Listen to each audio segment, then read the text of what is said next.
Hey, your whiskey fancies. I'm Chris. And I'm Kara. Kara, what do we have for Scotchtober? We have a Glenlivet Flight. Cool. So what we want to do today is go through a distillery the distribution is fairly wide and sample some of the regular offerings that aren't limited editions or something that's a little bit easier for someone to acquire. I see some sort of Glenlivet like Almost everywhere. And I don't think I've tried them before. Okay, Have I? I've had a Glenlivet 12. I don't know if you have. No, you keep telling me I had a Glenfiddich. I said I've had a Glenlivet 12. I don't think you have. This is correct, but I always confuse Glenlivet with the Glenfiddich that I had. So is that what I had, Glenfiddich? 15. Okay. I'm glad I straightened that out within my own life. Yep, can't wait for you to ask me again. I will. So the first one we're gonna try is... It's a Founder's Reserve. Founder's Reserve. I believe this is... see it everywhere. Literally everywhere. Walmart, right. Target. I think this was actually released in the last couple years. If I'm remembering correctly, Mm-hmm. I don't believe it's non-age. I think it's non-age stated. It is aged in American oak, and this is 40% alcohol. It smells very light. It's cool. It's a little. I think it comes in a light blue box sometimes. Yeah, if you're looking for it on the shelf.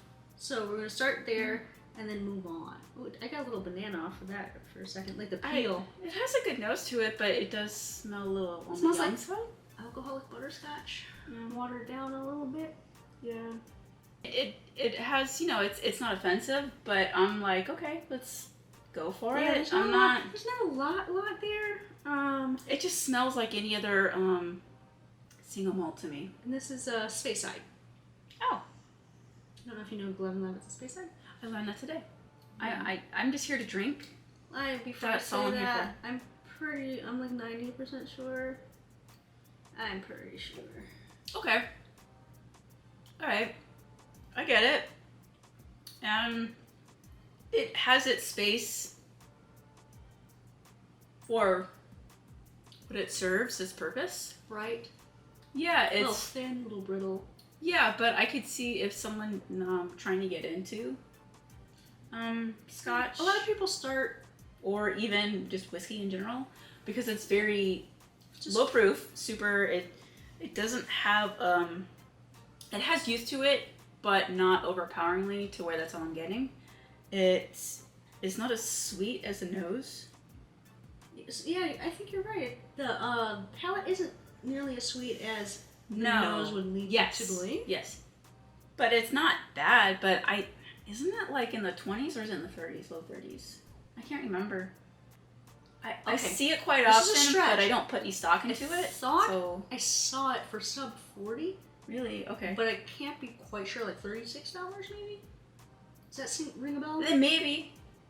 I know prices vary, but I think it's less than 40. Oh, for sure. The US. For sure. That's because I caveat that. I think I've seen it like really cheap before. I'm like, oh, okay, but not so much for me to want to get it. It's interesting. No, it's not bad, but I'm not gonna go out and get it. It's not something that I'm gonna be like, oh, I want some of that tonight. It's not. Yeah, it's okay. It's okay. If I had it at a party and I really wanted a little bit of single malt, I guess I would try. I'll have a pour. I mean, that's all I had. Fine. Yeah. Yeah, it's fine. Yeah, it's not offensive. It's, no. Entry level whiskey. I could see some people liking it a lot just because it's not offensive. It ticks a lot of like fruity toffee Scotch. Okay, so now we have a 12-year double oak, matured in European and American oak. Ooh, this smells woodier. It's 40% as well. This is why this came into play. When I tried Glenlivet 12, has it always been double oaked? I don't know.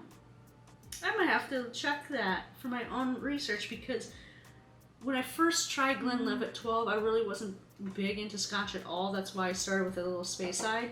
I don't remember that, but it's very possible. I get a lot more woodiness. On the nose, I like the Founders better.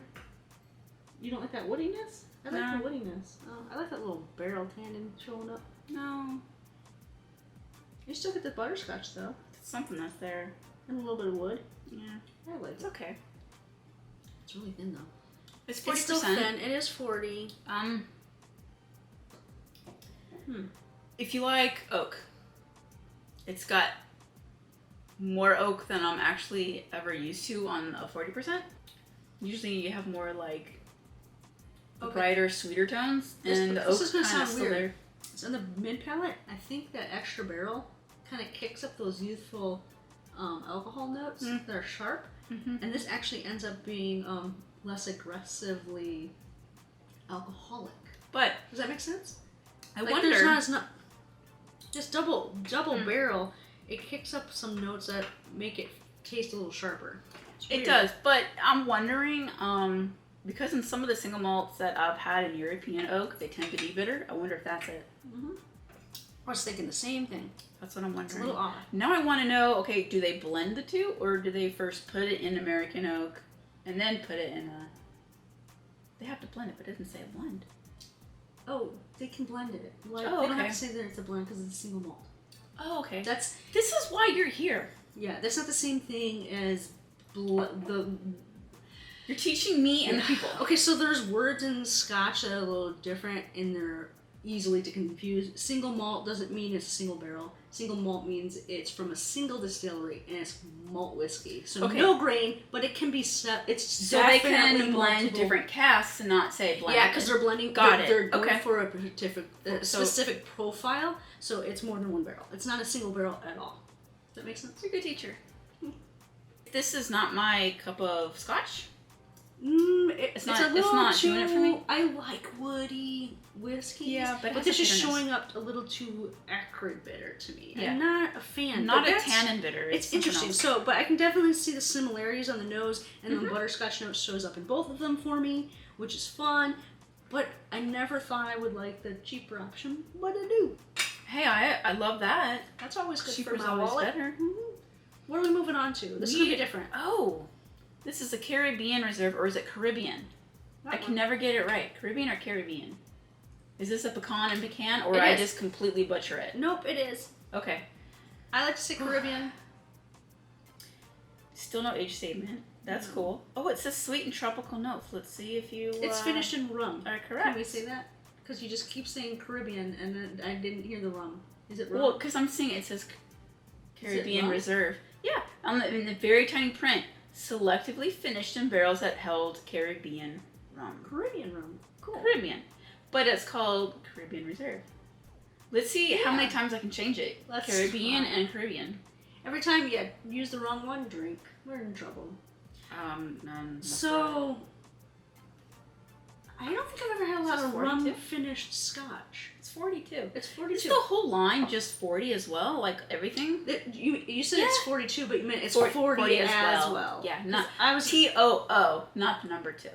because I got excited, and we should have brought a magnifying glass a la Ralphie from Ralphie's review, because these are really small. But we are on the mini, so meh, there's not a lot of room. But at least they put the info on. I like the smell though on the nose. It has a little bit more of a floralness with the sweetness. I agree. It's floral. I'm not a big rum fan, so let's see how this goes. What do you mean you're not a big rum fan? Let me. Hello? John and Lindsay? I am mistaken. They are friends, John and Lindsay, over at Truths, Proofs, and Firewater Reviews. Gave us some samples of rum to help me explore the rum world a little bit, and it has definitely I like changed my viewpoint. We So even bought when a bottle of rum. We did. So when I say I don't like rum, that's not true. That's not true. I've never had a Scotch finished in rum before. I can say that. My mind went, that would be weird, and it's in my hand. It's in your hand. It's It is in my different. hand. And it is strange. Yeah. I get sugar, like sugar sweet, right when I had a taste of this. So I don't know. I have to say, I don't know what Rum. kind of rum, if it was, I don't think it was spiced, obviously, but Right. depending on how funky Where the rum from. was, where it was from, I don't get that it went horribly wrong in this single malt versus some bourbons that we've tried that were just disgusting to me. And I don't know where it went wrong, if maybe it was the wrong casks used for the types of grain that they use or the mash bill, or like. So, in my opinion, this Caribbean cask is for people that want to try Scotch, but they're not so floored about malt, because the sugar from the rum really kind of covers up the flavor of Glenlivet's malt. Yeah. So I don't know if I personally like that, because I have learned to like different distillers' flavors of malt. So I don't know if I'm, and it's kind of, I don't know if it's just because I'm not very experienced with Scotch, or because my palate is acclimating to what Scotch brings to the table.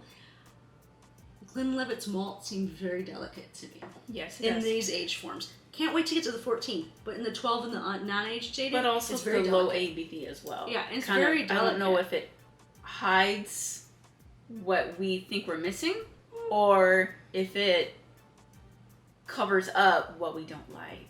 Which way does it go? I've seen this at Costco for like $28, and I've thought about it. That's really cheap. Yeah, but that's Costco price. But I never did, just because I was like, I don't care for like rum finished stuff, just because I had bad experiences. But this is okay. But it's not, like I said, something that is pulling me to gravitate towards. If I see it sitting on the shelf, I would pull it. Right, but do you know what I mean by the rum, that sweetness right in the front, kind of covering up the malty fruit? We can see it side by side with the Founder's Reserve. Oh, let's do that. Oh. More complex. Mm-hmm. That's interesting. They both have that same... It's flattened it out. It's super one note. It's like sweet, super sweet sugar.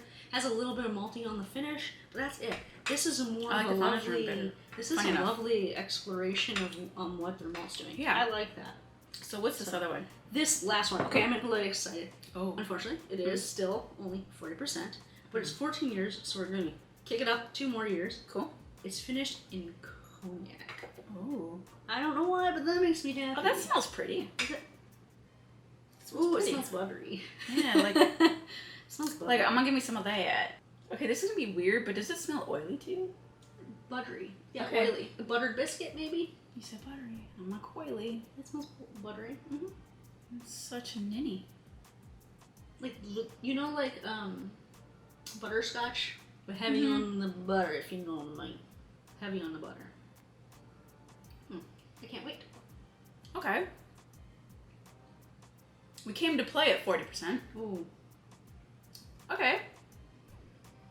It's still muted, and I think because of the lower ABV, if it was just maybe like at 43%, you'd get more of like a robust. The finish falls right off. It does. I like the texture. It starts out really so good. Promising. Yeah, but then it's just, and I think the lower proof has to come into play for that. That's the only, right? That what 40% has like a long finish. True. But you can add water to other whiskeys and they still stand up. I don't know. There's just something different about Glenlivet. Like the flavors are there, but I think if they're just bad, I amped up a little bit in proof, it'll just dial in maybe a little bit more of a finish. Get a hint of a little spice on the end, but then it's gone. See ya. And then I'm like, because the texture, did I drink anything? As soon as the texture made me go, ooh, I can't wait for this, and then it falls off a cliff. And then wah. This Founder's Reserve actually has more of a finish.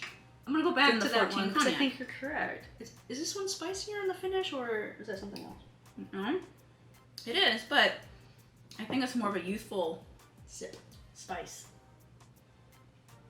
And I think the 40% plays well with that because of the youthfulness. I like the mid palate on this because it's very butterscotch. I like the flavor of butterscotch. I like that.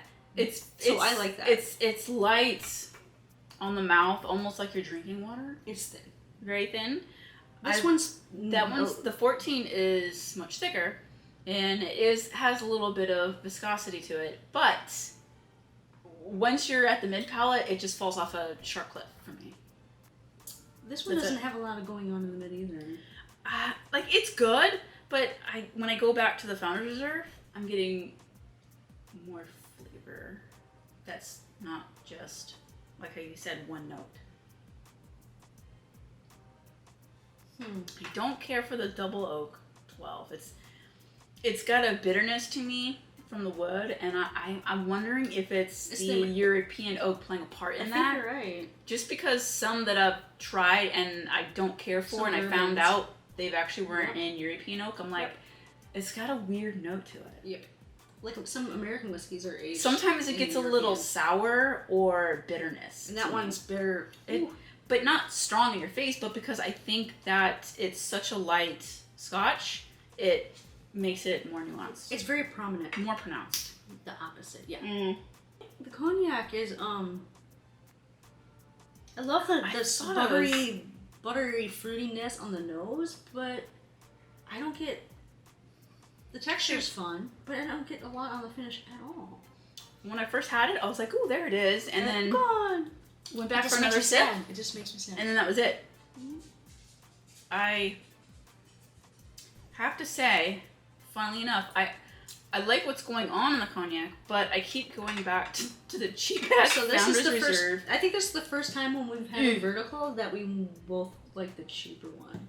But that's not saying... That's funny though. Yeah, it's not saying cheapest is it's always best not just in this flight. For your wallet, but I think for our palate... This is the flavor notes that I like. And the only reason I'm thinking is because it has more of a spice. And it has butterscotch all in the mid. Yeah. It's like, granted, so we're saying it's thin, it's got butterscotch, a little spice, and that's it. It's not very nuanced. There's not a lot going on. No. But I think it's a great transition into more of a maltier whiskey. I would skip the 12 double oak. I think it's a little... Well, if you don't like bitterness... That's my caveat. If you don't like bitterness, just pass on this. Because there's so much similarities that the Founder Reserve, although it's non-age dated, there's a lot more that's bringing to the table than I would first anticipate. So I like that. My biggest disappointment is the cognac one for me, just because I was so looking forward to it, and especially that buttery thickness on the nose, and you start to get a little bit of silkiness in the front of the palate, and then it just dies off so quickly. I don't know why, because it's siblings. It's not as noticeable. They probably both all do it, but it's more noticeable on this because of the texture. I keep going back to this Founders Reserve drinking it. It is, but it's still, I went by it. But you know what I keep thinking in my mind as I'm drinking this? Glenmorangie 12 is a lot better than this. I'm gonna put that against it in a blind, or maybe I can't put the double oak because I don't like it. I agree. Personally wouldn't buy any of these just because there's nothing outstanding to me that it would just sit on my shelf and I would never drink it. Yeah, probably. It's almost too simple of a beginner Scotch for my palate. I just don't care for the malt, and it makes me sad because I wanted to like it, but it's just. It's a little lackluster. But that was fun. I mean, I'm not saying that they're bad. It's just not for us. It's not for our palate, and I think coming from how we like more of a spicier. But this butterscotch one, if you want to try a single malt and you don't want anything crazy that might stick out and make it unpleasant, I think the Founders Reserve is a good intro to Speyside. That's not going to be wild and crazy. That, and it's good on your wallet. Like so that's a great Scotch. Value pour. It's. I'm disappointed because I thought we were going to go on like a little trip. I did too. Didn't. Nothing psychedelic happened. Nothing. But these little minis, these little sets. That's where you're able to try them. Great way to see what a distiller has to offer. Yeah. I never would have probably purchased either of these bottles. I did think of the Caribbean at Costco. You talked me out of it, which I'm glad you did. But sometimes the price just gets me. Yeah. What has been your beginner Scotch, or what are widely available distilleries that you guys gravitate to when it comes to single malts? Please give us a comment. While you're down there, give us a thumbs up. Subscribe to our channel if you like what we're doing, and turn on those notifications so you can join us in our next video. Although I don't fancy this whiskey, I'm glad that we went through this experience and retried what Glenlivet has to offer. Yeah. I'm going to do a little searching, a little research to see if they have a little bit more higher proof options available To try. to just try. That would be interesting to see if it actually rounds to out try and where... sample and see if it gives a little more finish. But until then, cheers. Oh, get my Founder's Reserve.